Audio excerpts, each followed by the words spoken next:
There are tragicomic common things among Korean presidents.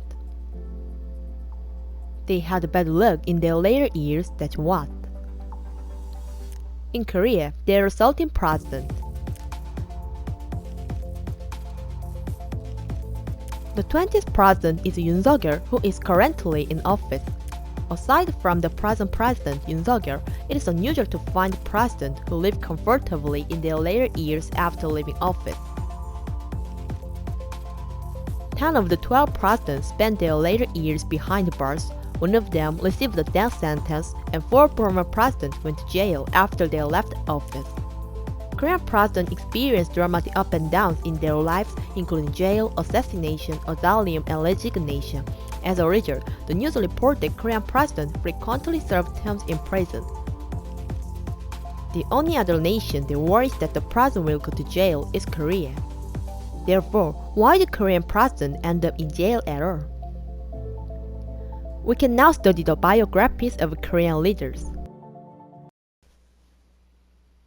이승만, 윤보선, 박정희, 최규하, 전두환, 노태우, 김영삼, 김대중, 노무현, 이명박, 박근혜, 문재인, and Yoon Suk-yeol are the 13 presidents of South Korea. Based on democratization, we may distinguish between the two terms of the Korean president. Democratization began during the administration of former President Kim Young-sam. Prior to democratization, presidents either used force to seize power or, unfortunately in their later years, or were imprisoned as a result of public outcry against authoritarianism. However, political retaliation caused the president to be dissatisfied in their final years after democratization. The first president of Korea, Lee Sung-man, is referred to as the founding father, alongside the tyrant who repressed and oppressed the populace. Corruption was rampant during his 12-year-long occupational power. Clearly, on April 19, 1916, the People's Revolution was sparked by the incident in which Lee Sung-man rigged the vote to support Lee Ki-bu in his bid to become vice president. Lee Sung-man eventually left Korea and sought asylum in Hawaii. Park Chung-hee, a soldier, staged a coup and took over after Lee Sung-man resigned. He was the economic president and saved the Korean economy.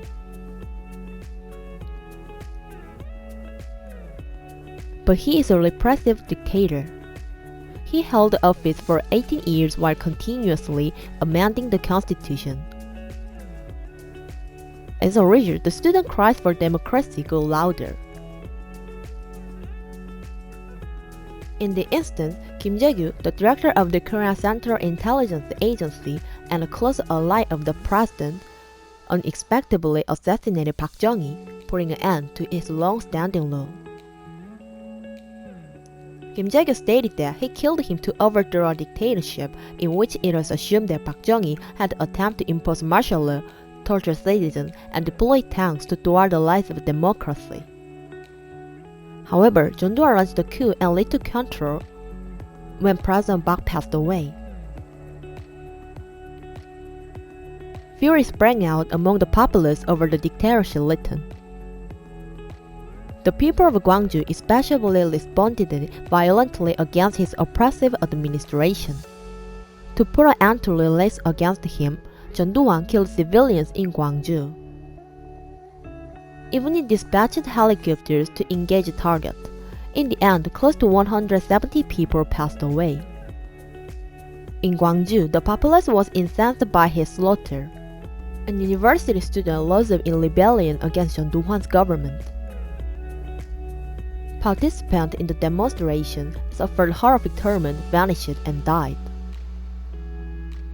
The democratization movement intensified particularly after Yonsei University student Lee Han-yeol died, after being struck by a soldier's grenade.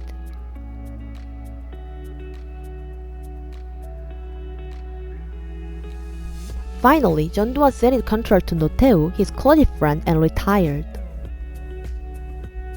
Jeon-doo had known Notae for a long time and worked with him. As a result, John Doo-hwan nominated his longtime friend Roh Tae-woo to serve as de facto president.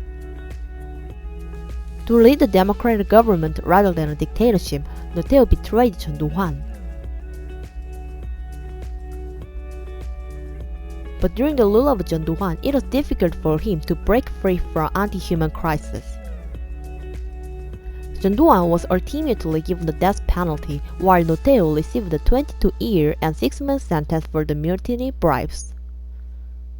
However, in the second trial, the sentence was reduced to life in prison and 70 years in prison respectively. The two were released from prison when they were granted extraordinary amnesty in December 1997. Korea experienced dictatorship from Lee Seung-man to Roh Tae-woo.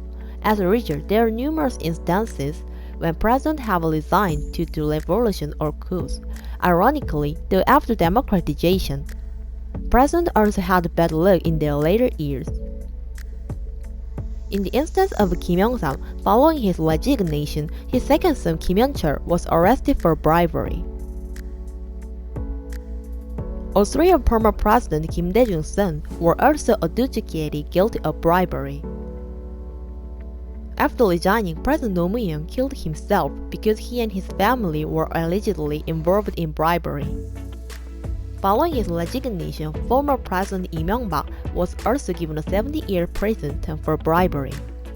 President Park Geun-hye was impeached for the first time in Korean history after receiving a 20-year term for bribery and a crime involving the abuse of governmental authority.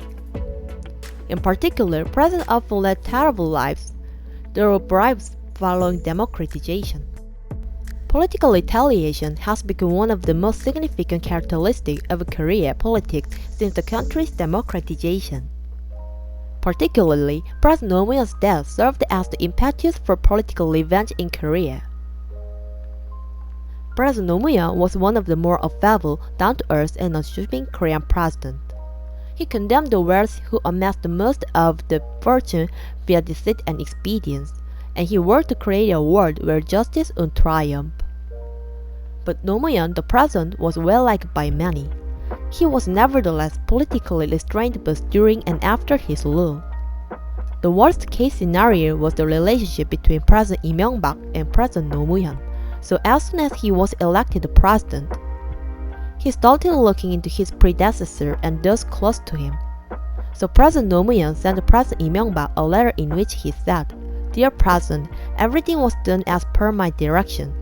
Please just blame my orders for everything throughout my reign, but do not let innocent handwork workers become scapegoats." Political pressure, however, persisted for a very long time. President Roh Moo-hyun ultimately committed suicide in order to accept responsibility for everything and to prevent harm to others. The death really shocked the Korean people. Many Koreans were upset that they were powerless to defend him. At his funeral, more than 5 million people showed up.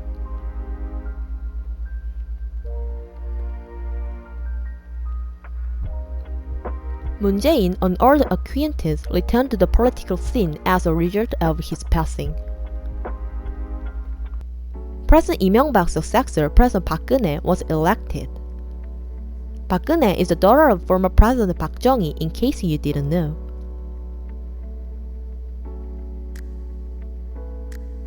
President Park Geun-hye received a 20-year sentence for influencing elections and impeachment.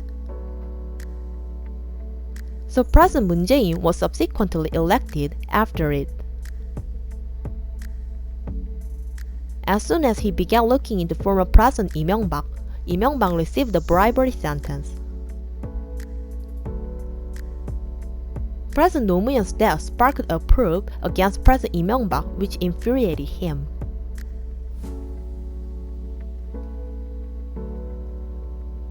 President Park Geun-hye was given a special pardon by President Moon, which proved despite denying the same pardon to President Lee Myung-bak.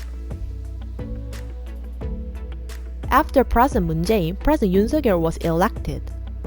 Lee Jae-myung, a rival in the most recent election, was the subject of an investigation by President Yoon Suk-yeol, who also stated that he would extend the scope of the investigation to include former President Moon Jae-in. It was clearly political retaliation according to the opposition. President Yoon continued to look into it while claiming that the Democratic Party also did it during their reign. Therefore, no one can predict whether President Moon Jae-in will serve time in prison or not.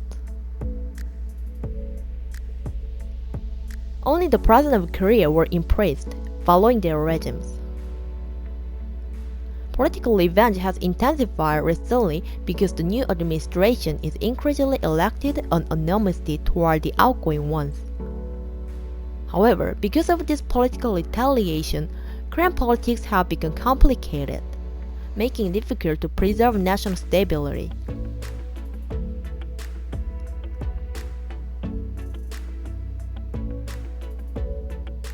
There are several instances where the regime has solely engaged in political retaliation.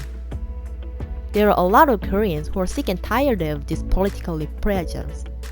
Apart from political reprisal, Koreans face various challenges.